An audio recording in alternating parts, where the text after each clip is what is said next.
Before you take your seat, I would like to request everyone to properly arrange your chairs and pick up all the trash in your area so we can enjoy our discussion. Are you down? Yes, ma'am. Please take your seat. How was your day? Ma'am, it's good. Very good. It's a bad day, ma'am. Why, Angelica? Because he is arguing with me. Is that okay? Yes, ma'am. Did everyone take their breakfast before going to school? No, ma'am. Yes, ma'am. Yes, we don't have any food. Yes, ma'am. Remember, we have breakfast is the most important meal of the day. Okay, ma'am. Right, ma'am is correct. I will now check your attendance to see if everyone is here. Say present once your name is called. Angelica Cailano, Present, ma'am. Eileen Gascon. Seems like everyone is here today, and that's great. Give yourself a round of applause. I will now present to you our classroom rules. Kindly read our classroom rules, children.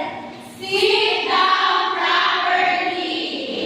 Raise your hand if you want to answer and say something. Do not talk to your seatmate if not needed.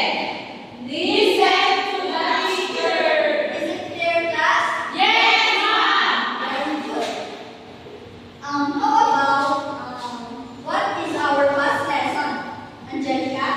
Ma'am, it's all about basic shapes, ma'am. Can you give me example of basic shape? A square, ma'am. Ma'am, what is circle?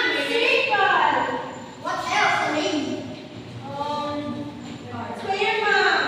Ma'am, Yes. rectangle, ma'am. Very good. Okay.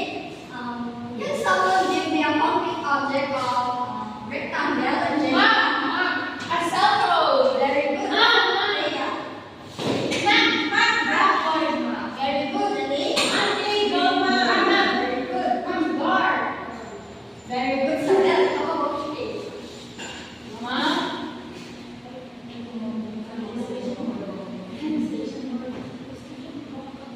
chair.